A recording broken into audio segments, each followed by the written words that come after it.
Bismillahirrahmanirrahim. Assalamualaikum warahmatullahi wabarakatuh.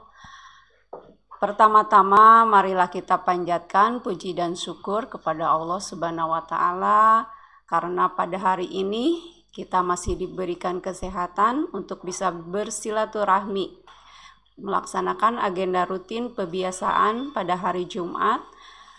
Walaupun kita masih dalam keadaan pandemi dan kita hanya bisa bersilaturahmi secara virtual, tetapi Ibu berharap mudah-mudahan keadaan ini tidak menjadikan kendala buat kita semua untuk tetap semangat mencari ilmu dan belajar sesuai dengan salah satu moto SMA Negeri 2 Singaparna yang kita cintai ini, yaitu belajar di rumah, kreasi tidak pernah pudar. Selalu tetap semangat ya anak-anakku.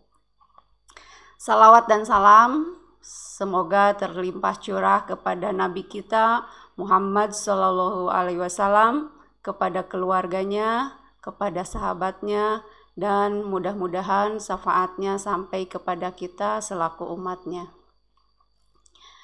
Yang saya hormati Bapak Kepala Sekolah SMA Negeri 2 Singaparna, yang saya hormati Wakil Kepala Sekolah, rekan guru, tenaga administrasi sekolah SMA Negeri 2 Singaparna, dan anak-anakku yang berada di rumah yang selalu Ibu banggakan dan Ibu cintai.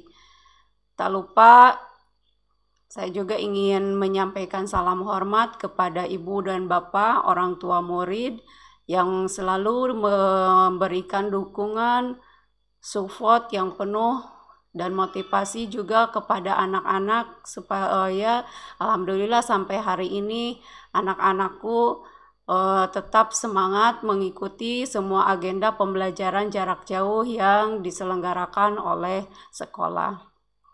Semoga Ibu Bapak selalu diberikan kesehatan oleh Allah Subhanahu wa taala. Amin ya robbal alamin. Sebelum memberikan materi, pertama-tama Ibu ingin memperkenalkan diri terlebih dahulu, karena mungkin untuk siswa-siswi yang baru untuk kelas 10, mungkin kita belum pernah bertatap muka secara langsung dalam pembelajaran. Jadi Ibu takutkan ada yang tidak mengenal siapa sih yang sekarang sedang berbicara di hadapan kalian ini. Tetapi insya Allah kalau sama Ibu, insya Allah pada kenal ya, karena Ibu itu terkenal penyanyi. Ya, nama Ibu Rosa, sama dengan Diva Indonesia ya. Ibu diberikan tugas sebagai guru mata pelajaran matematika di kelas 11 dan kelas 12. Juga alhamdulillah pada tahun ini diberikan tugas tambahan sebagai pembina OSIS. Jadi kalau bagi anak-anakku yang aktif di organisasi atau di ekskul, insya Allah sudah tidak asing lagi bertatap muka dengan Ibu, dan Ibu berharap yang belum aktif untuk mengikuti setiap kegiatan atau salah satu ekskul yang diadakan di sekolah di SMA Negeri 2 Singaparna yang tercinta ini, ayo kalian ikuti salah satu ekstrakurikuler yang kalian minati supaya ini dijadikan ajang pembelajaran. Jangan sampai kalian berada di kampus SMA Negeri 2 Singaparna selama 3 tahun tidak ada apapun, satu kegiatan apapun yang kalian ikuti.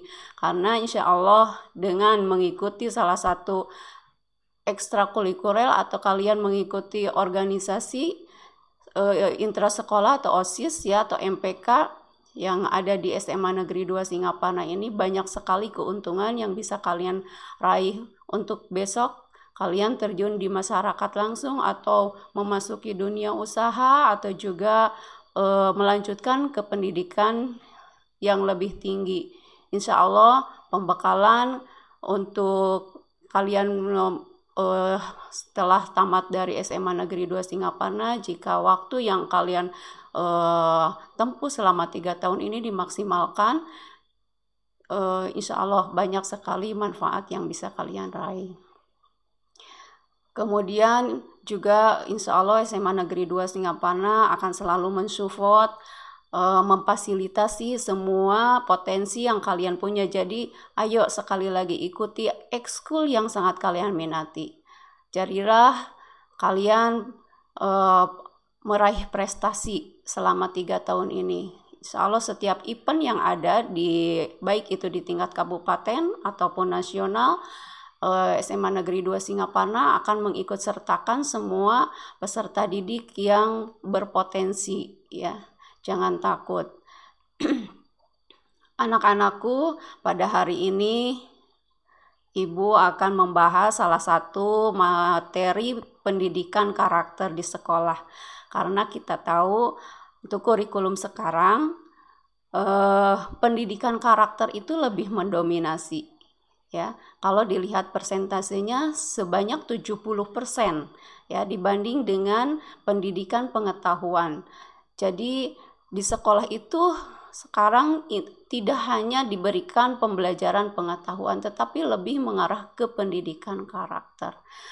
Tujuannya ingin mencetak siswa-siswi yang berakhlak mulia ya, yang berbudi pekerti yang baik. Walaupun Ibu yakin, seyakin-yakinnya bahwa anak-anakku yang masuk di SMA Negeri 2 Singaparna ini sudah mempunyai latar belakang akhlak dan perilaku yang sangat baik karena berangkat dari lingkungan keluarga yang baik, pendidikan yang baik juga. Tetapi insya Allah setelah kalian berada di lingkungan SMA Negeri 2 Singaparna ini selama 3 tahun, kita bersama-sama di sini. Ibu berharap kalian keluar menjadi siswa alumni yang lebih berakhlak mulia lagi, lebih berperilaku yang baik lagi, sopan santun dan berhasil ya. Bahkan ada pepatah kalau di Sunda banyak paribasana teh siga teu nya kolak cenah gitu ya, meniteunya kolak. Karena apa? Karena yang membedakan anak yang mengenyam pendidikan sekolah dengan yang mereka anak-anak yang kurang beruntung yang tidak bisa bersekolah seperti kita semua, itu adalah perilakunya, akhlaknya. Walaupun tidak sedikit ya anak-anak yang berada di luar sana yang tidak beruntung untuk bisa mengenyam pendidikan secara formal di sekolah, yang tidak mendapatkan pendidikan karakter, mereka mempunyai karakter yang baik ya, sopan santun, perilaku yang baik.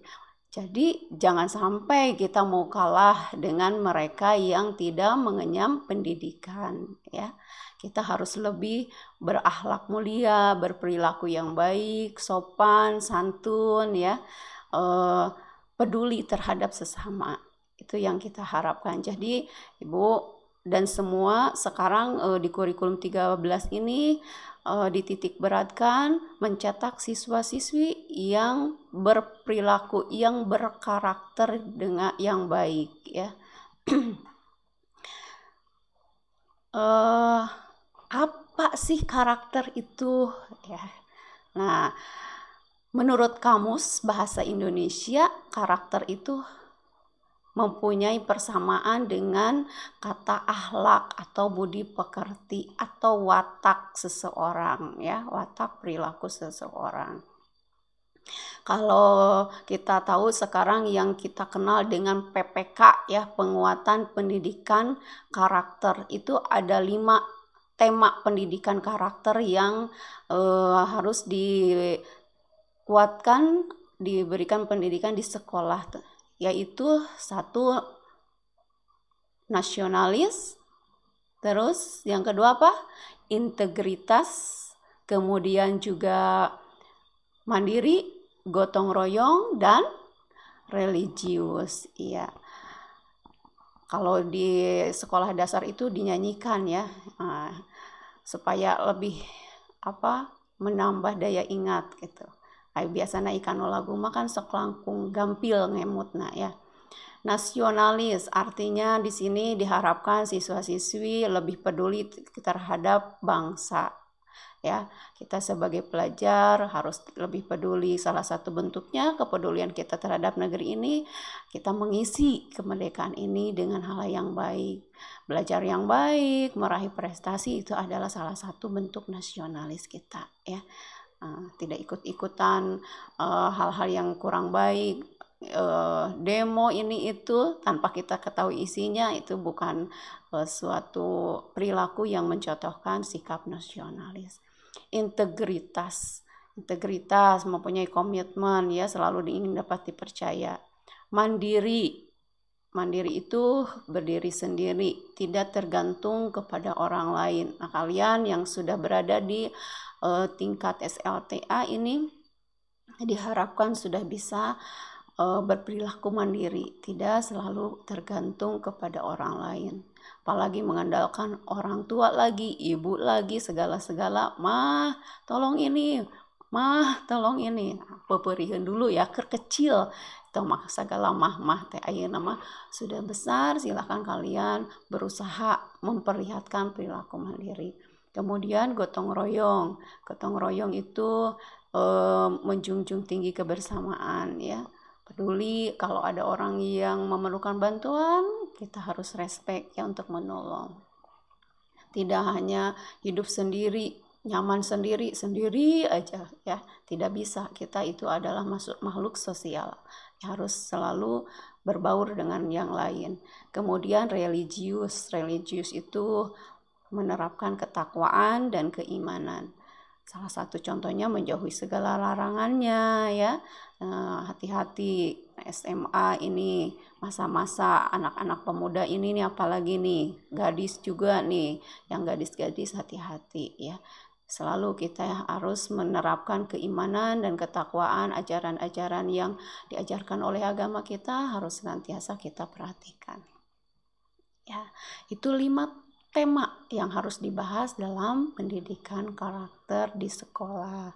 Nah, karena keterbatasan waktu, Ibu tidak akan membahas kelima tema tersebut, ya. Tetapi pada kesempatan pembiasaan hari ini, Jumat ini, Ibu akan mengangkat satu tema saja, yaitu tentang karakter mandiri.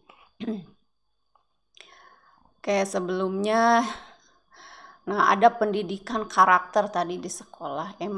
Pertanyaannya, memangnya kalau karakter itu bisa dipelajari atau bisa dirubah? Jawabannya, ada yang bisa? Nah, ya, karakter itu sangat bisa dirubah, ya. Walaupun tidak semudah membalikan telapak tangan. Bahkan kalau ada lagi peribahasa di Sunda namanya adat kakurung ku iga, cenah gitu. Jadi kalau udah wataknya seperti itu susah untuk dirubah. Karena memang pada dasarnya karakter itu memerlukan proses yang panjang untuk merubah karakter atau tabiat atau watak seseorang itu. Ya. Tadi Ibu bilang tidak semudah membalikan telapak tangan. Gitu. Jadi prosesnya sangat memerlukan waktu yang agak lama untuk merubah watak seseorang itu, ya. Oleh karena itu, pendidikan karakter di rumah itu akan mendasari sikap atau watak atau tabiat seseorang, ya. Nah, karena sebelum kita masuk ke dunia pendidikan formal, pasti yang paling pertama kita serap itu adalah ajaran-ajaran dari orang tua kita di rumah, ya. Pembiasaan, apalagi kalau di masa-masa kecil itu memorinya sangat lama menyimpan memori itu, ya. Apalagi kalau itu terus dipembiasakan setiap hari, dibiasakan terus-menerus, itu akan mememori dan akan membentuk karakter seseorang, gitu, ya. Oleh karena itu, kalian juga nih yang di SMA, sekarang udah SMA, barangkali di rumahnya ada yang mempunyai adik, berusaha memberikan contoh, ya. Berikan contoh, berikan pembelajaran ke adik kalian itu dengan terus memberikan pembiasaan-pembiasaan yang sifatnya baik, sehingga nanti bisa dicontoh oleh adik-adik kalian di rumah, di memori, dan itu akan menjadi karakter nantinya. Karakter, insya Allah karakter yang baik. Jangan sekali-kali berkata yang tidak sepantasnya di hadapan adik-adik kalian, juga memberikan perilaku yang kurang baik. Hati-hati, itu akan dicontoh secara langsung oleh adik kalian, ya. Secara tidak langsung adik kalian itu meniru, dan kalian juga memberikan contoh. Kalau perilakunya salah, pasti itu nanti akan dicontoh dengan adik-adik kalian. Tapi ibu yakin anak-anakku yang ada di SMA Negeri 2 Singaparna, anak-anak ibu semuanya insya Allah selalu berperilaku yang baik. Nah, seperti contoh ya, kenapa sih kalau kita sebagai umat muslim ya, beragama Islam, ketika lahir bayi itu, begitu lahir ke dunia itu langsung di telinganya itu dikumandangkan adzan, ya. Itu maksudnya supaya ketika telinganya digunakan untuk mendengar, begitu di dunia ya, yang pertama dia dengar adalah kalam-kalam ilahi. Jadi diharapkan seterusnya pendengarannya digunakan untuk hal-hal yang baik, gitu ya. Itu. Kemudian tadi ibu sudah singgung ya, jadi karakter itu sangat bisa untuk dirubah ya, tetapi memerlukan proses yang panjang. Pendidikan karakter itu diawali dengan tahapan, biasanya apa yang sering kita dengar, apa yang sering kita lihat, apa yang kita sering rasa ya. Kemudian informasi-informasi yang kita terima juga. Kemudian semuanya itu kita respon, apalagi terus berulang ya, apa yang kita lihat di rumah, pembiasaan pendidikan, apa yang kita biasa dengar di rumah, apa yang kita biasa rasakan di rumah, informasi-informasi yang kita serap itu. Juga di sekolah juga sama, kalau misalkan terus menerus itu pembiasaan yang kita dengar sehari-hari, itu akan termemori dengan kuat, dan itu akan tertanam dalam sifat seseorang, menjadilah watak atau karakter seseorang. Sehingga sekali lagi kita biasakan ya, berbicara yang baik sehingga didengarnya baik gitu ya, segala sesuatunya, untuk memberikan suasana yang nyaman ya. Tidak, orang tua juga yang ada di rumah tidak selalu marah-marah gitu, sehingga rasa yang diperoleh oleh anak-anak kita juga akan diserapnya hal-hal yang baik. Kemudian insya Allah kami pun di sekolah akan memberikan pendidikan kepembiasaan-pembiasaan sehingga tadi langkahnya apa yang kita dengar, apa yang kita rasa, dan akan menjadi suatu karakter ya. Insya Allah nanti apa yang kita programkan dalam pendidikan karakter ini mencetak siswa-siswi yang berkarakter baik, berakhlak mulia, berbudi pekerti yang baik, itu bisa tercapai. Nah, kemudian selain faktor keluarga, juga faktor lingkungan itu bisa mempengaruhi, sangat bisa ya, mempengaruhi karakter seseorang. Ada lagi peribahasa kan ya, kalau kita bergaul dengan tukang parfum, kita terbawa wangi gitu kan ya. Jadi memang lingkungan sekitar itu mempunyai pengaruh atau dampak yang sangat besar terhadap pembentukan karakter kita. Jadi kita hati-hati dalam bergaul, karena tadi udah disinggung di atas, kita itu makhluk sosial, kita perlu untuk bergaul ya. Bukan, justru sebaliknya, salah kalau kita tidak bergaul, tetapi kita harus pintar-pintar untuk bergaul, di mana kita berada, apa yang perlu kita respon, apa yang perlu kita serap, apa yang tidak perlu kita terima gitu ya. Apalagi ibu percaya untuk anak-anakku di SMA Negeri 2 Singaparna sudah mempunyai pemikiran yang dewasa, tahu mana yang baik, tahu mana yang kurang baik. Silahkan ya kalian belajar ya.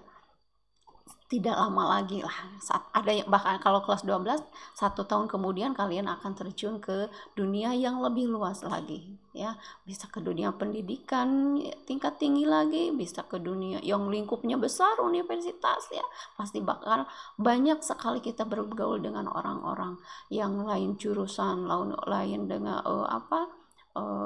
latar belakang keluarga yang beragam gitu ya. Di dunia usaha juga sama ya, bahkan kalau ada yang menikah misalkan ya, di kemudian hari itu harus sudah siap untuk kita bisa beradaptasi dengan lingkungan. Nah, untuk itu sekali lagi tadi kalau untuk anak-anakku yang sudah berada di SMA Negeri 2 Singaparna nih, yang kelas 10 apalagi, silahkan kalian gunakan waktu semaksimal mungkin ya, daripada waktu terbuang percuma. Lebih baik kalian mengaktifkan diri dalam salah satu kegiatan yang tadi diwadahi oleh kegiatan ekstrakurikuler yang disediakan di SMA Negeri 2 Singaparna ini ya. Kemudian selanjutnya, bagaimana sih proses pembentukan karakter itu ya, pembentukan karakter mandiri pada seseorang itu.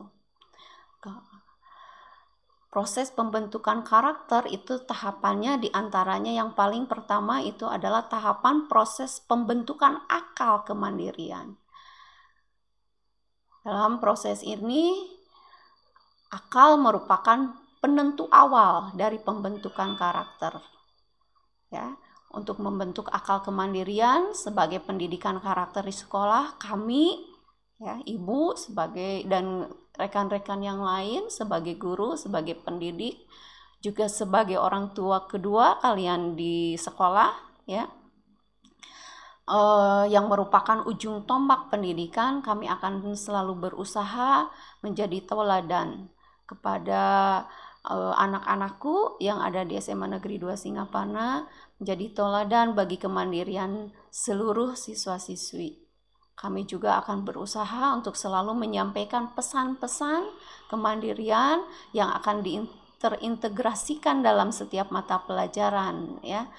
Tidak hanya satu pelajaran aja, tapi kami memprogramkan semua pendidikan karakter ini bisa terintegrasikan ke dalam setiap mata pelajaran sehingga bisa diterima secara rutin oleh siswa-siswi dan menjadi ujungnya termemori dan bisa membentuk satu karakter ya itu. Kemudian tahapan yang kedua itu adalah proses pembentukan hati kemandirian ya. Inti dari proses yang kedua ini, pembentukan hati kemandirian adalah memunculkan kesadaran siswa dari hati, harus sadar dari hati bahwa siswa itu ingin menjadi seseorang yang mandiri. Itu harus muncul dari kesadaran hati setiap siswa. Ulah dipiwarang wae gitu ya, tidak bisa hanya untuk disuruh-suruh orang, tetapi itu harus muncul dari hati. Saya harus mandiri, saya harus bisa nih gitu. Jangan hanya tergantung kepada orang lain.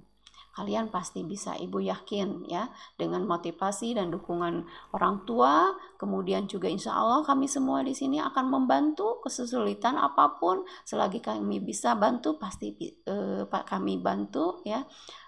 Berusaha terus ya, percaya diri dulu bahwa kalian bisa mandiri, sehingga semua siswa-siswi yang ada di SMA Negeri 2 Singaparna ini tertanam ya, dan muncul secara kesadarannya sendiri bahwa saya akan berusaha menjadi manusia yang mandiri ya.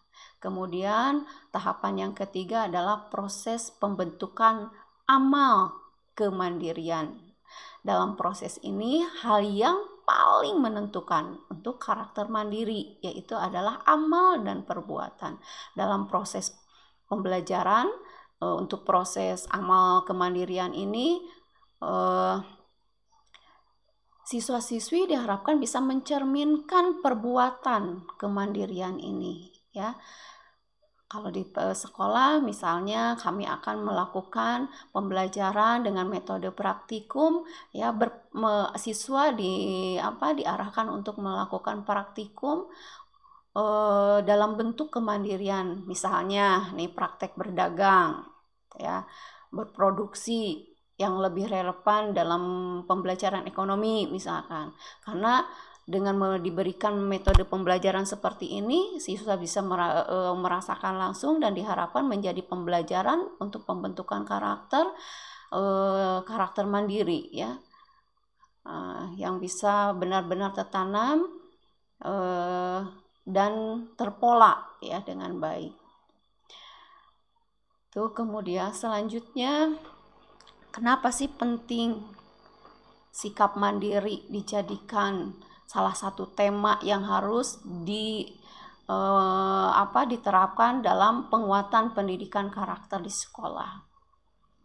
Ya, kenapa dari 5 tadi ada salah satunya adalah sikap mandiri? Jawabannya ya sangat penting, ya, karena Indonesia ini memerlukan sekali generasi penerus, pemuda-pemudi ini seperti anak-anakku, ya, yang berada di SMA Negeri 2 Singaparna. Ini adalah generasi penerus bangsa. Bangsa ini mengharapkan pemuda-pemuda yang berkarakter, ya, yang berakhlak mulia, berperilaku yang baik, berintegritas yang tinggi, kemudian yang mandiri. Butuh mencetak pemimpin-pemimpin yang mandiri sehingga kita bisa meraih cita-cita bangsa ini untuk bisa sederajat dengan negara yang lain. Kita tidak bergantung kepada negara lain. Yang lain kalau kita bisa mandiri, ya.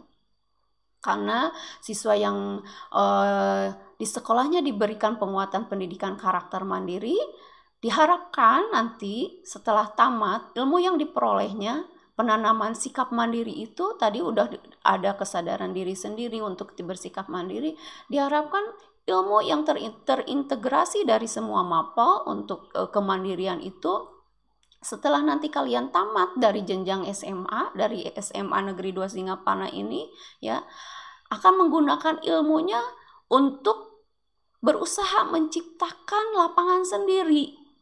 Ya, diharapkan kalian bisa mandiri, menciptakan lapangan usaha sendiri. Idealnya nanti kalian bisa merekrut orang-orang yang membutuhkan pekerjaan, ya. Tidak hanya ilmu kalian itu nanti setelah keluar dari SMA itu, ijazah itu hanya digunakan untuk menjadi kalau bahasa kasarnya kuli, gitu ya, hanya bekerja menunggu pekerjaan dari orang lain. Itu sangat tergantung dengan orang lain. Mending kalau lowongan kerjanya ada, ya. Kalau misalkan kita lowongan kerja tidak ada, ya, kita tidak bisa menciptakan lapangan kerja sendiri, bagaimana kita bisa melanjutkan hidup? Karena kita sebagai muslim wajib hukumnya untuk berusaha memperjuangkan nasib kita, ya. Wajib hukumnya seorang muslim itu untuk memperjuangkan merubah keadaannya, tidak hanya menunggu mukjizat, ya, datangnya milik, tapi tidak ada usaha. Itu jelas ada tertulis dari firman Allah dalam Al-Quran, surat Ar-Rod ayat 11, ya. A'udzubillahi minasyaitonirrajim. Bismillahirrahmanirrahim. Lahu mu'aqibatum min baini yadayhi wa min khalfihi yahfazunahu min amrillah. Innallaha la yughayyiru ma biqaumin hatta yughayyiru ma bi anfusihim. Wa iza aradallahu biqaumin su'an fala maradda wa ma lahum min dunihi miwal. Ya. Sadaqallahul adzim, yang artinya sesungguhnya Allah tidak akan merubah keadaan sesuatu kaum sehingga mereka merubah keadaan yang ada pada diri mereka sendiri. Itu jelas ya dalam Quran. Surah Ar-Ra'd ayat 11. Jadi sekali lagi kita sebagai muslim wajib hukumnya untuk berusaha ya. Jadi kalau kita sangkut pautkan dengan materi tadi di atas, kenapa sih sikap mandiri, karakter mandiri itu wajib menjadi satu tema yang perlu dipelajari dalam penguatan pendidikan karakter? Karena jelas ya, kalau kita bisa mandiri, kita bisa berusaha di atas kaki kita sendiri, kita akan bisa merubah nasib atau keadaan kita ya, tidak hanya bergantung kepada orang lain gitu, karena nanti kita punya keturunan ya yang harus kita jaga kelangsungan hidupnya. Apalagi nanti kalau yang laki-laki ini akan menjadi seorang imam di keluarga. Ya, itu jadi intinya inilah maksud betapa pentingnya pendidikan karakter. Salah satunya pendidikan karakter mandiri. Kenapa perlu dipelajari dalam penguatan pendidikan karakter di sekolah? Ya, sekali lagi Ibu berharap anak-anakku yang ada di SMA Negeri 2 Singaparna, setelahnya kalian tamat dari jenjang SMA, kemudian melanjutkan hidup ada yang di dunia usaha, ada yang ke pendidikan yang lebih tinggi, ilmu ini diterapkan ya. Semoga kita semua selalu diberkahi menjadi orang-orang yang sukses, apa yang kita diharapkan bisa tercapai. Itu aja mungkin yang bisa Ibu sampaikan pada kesempatan kali ini. Mohon maaf apabila ada kesalahan dalam penyampaiannya. Billahi taufiq wal hidayah. Wassalamualaikum warahmatullahi wabarakatuh.